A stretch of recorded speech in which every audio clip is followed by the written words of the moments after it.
Iran, Why America Must Accept the Islamic Republic of Iran. She's also a visiting scholar at Georgetown University, and she joins us from Washington. Hillary, other than perhaps the ability to monitor Iran's nuclear activities, how does an agreement possibly benefit the United States? It would be a strategic windfall for the United States. U.S. policy right now in the Middle East is in free fall. We are flailing from Iraq to Libya, Afghanistan, Yemen to Syria, the whole region. We need a strategic realignment with the Islamic Republic of Iran to recover our own position in the Middle East. But if we are in free fall, let's assume that you're correct. Let's assume that the United States standing in the Middle East is in free fall. Wouldn't it make sense then, instead of antagonizing America's best ally in the region, Israel, instead of antagonizing Saudi Arabia, which is now turning to Russia because of Iran, instead of possibly antagonizing Egypt, which may also be turning to Russia because of Iran, would it make sense to listen to them and not worry so much about Iran?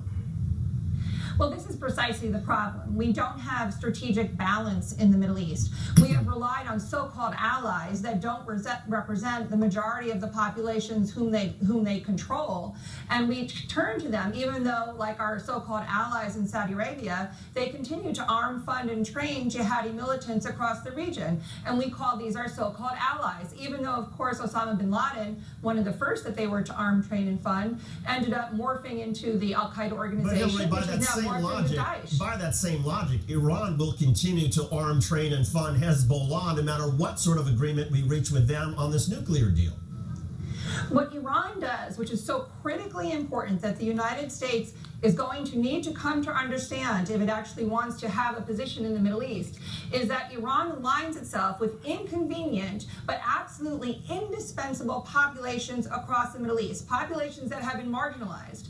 Now, Iran does have a military component to its policy, but the most powerful thing Iran does is support these groups to participate in political processes in their own country, to push Hezbollah to participate in elections in Lebanon, to push Hamas to participate in elections in Palestine, to push the Ikhwan to participate in elections in Egypt. That's the most powerful tool that Iran has, and that's one of the fundamental reasons why its power is rising. We, on the other hand, continue to ally with governments that are not representative and repressive of their populations. This is a failed policy. It has failed us for over 35 years, and we need to come to terms with reality. The model of the Islamic Republic of Iran is here to stay, and if we can't come to terms with that, we will continue to both fail and flail across the Middle East. So what about the argument regarding Iran that the way to convince Iran to do the right thing is to continue to possibly keep sanctions up until they back away from their support of groups like Hezbollah, groups that are fighting U.S. interests in Yemen? You know, we continue to put our head in the sand and designate X, Y, and Z as a terrorist organization. And then we turn around and we wonder how real terrorist organizations like Al-Qaeda and ISIS come about. Because people that we designate as terrorists are often those who are fighting for their own sovereignty. Groups like Hezbollah and Hamas. We do that to our own peril. We may not like their tactics, but their grievances are local. Their grievances are about participation of their populations in governing their own communities. It's a mistake for us to constantly dismiss them as terrorists and then be shocked that we have the rise of ISIS and Al-Qaeda. Just so we're clear, if there is an agreement between Iran and the United States, is it your contention that Iran would pull back some of its support for groups like Hezbollah? I think that would be a big stretch. The Islamic Republic of Iran has had this as a cornerstone of its foreign policy, supporting marginalized groups in countries in their neighborhood to participate first and foremost in political processes and to arm them if they need to. They're not going to give that up just because we try to wave a magic wand. Right, and because they're not going to give it up, isn't that a reason in and of itself not to risk the possibility that Iran might somehow be able to develop a nuclear weapon?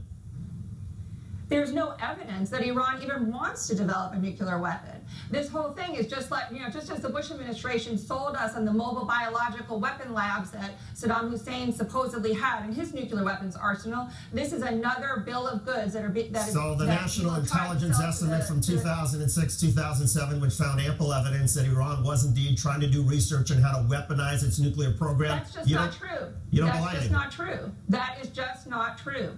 In 2007, desperate to undercut yet another bad war that the Bush administration would have gotten us into, the CIA, for the first time in its history, published an unclassified version of the summary of its findings. That summary, which was not at all based on, that was not the content of the report, it was a summary, said that Iran is no longer looking into a nuclear weapons program. And that's your assessment now?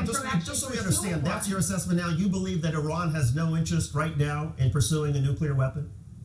We have never seen a shred of evidence. Never. Okay. Just like with Iraq and Saddam Hussein and the mobile weapons labs and the mushroom cloud, we've seen no evidence here. But people will tell you that to get us into yet another unwinnable war in the Middle East, well, look, which is incredibly damaging. A lot of people hope that you are correct, that Iran has no interest whatsoever in a nuclear weapon, but that doesn't quite explain then why they would be so cagey about allowing inspectors to go and be able to prove it. But in any case, that's an issue for... When the inspectors went in and they gave the names of their scientists, the Israelis killed their scientists. There's ample reason for the Iranians to be cagey. If we could treat them as members of the Nuclear Non-Proliferation Treaty that they are, this is and a country actually work that with them like normal people, maybe we could have some normal response. Right, but normal countries don't threaten to wipe America's best ally in the region off the map, and I think that's the reason so many people don't want to risk dealing with Iran. That's an argument for another day. Social fact that's been created, not based on evidence. Okay, Hillary Mann Leverett is the co-author of Going